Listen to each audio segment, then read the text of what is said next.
Üçbucağın üç tərəfi, üç təpə nöqtəsi var. Aha. Tərəfi hansıdır üçbucağın deyəcək? Buyurun Şelale Hanım. O ne ki? O kolaymış ki. Şelale. Göstər baxım. Şelale benim. Ay gözlerim benim. Hı. Göstər, tərəfin göstər. İzleyin. Aha. Bəs təpə nöqtəsi.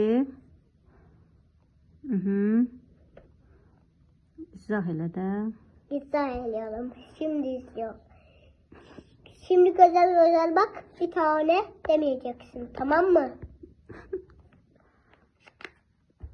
Gördün mü? İndi göstərdiyin nə tərəfi idi, nöqtəsi idi? Təpə nöqtəsi idi. Tepe noktası. Bak bu tepe var ama benim tepem. O da.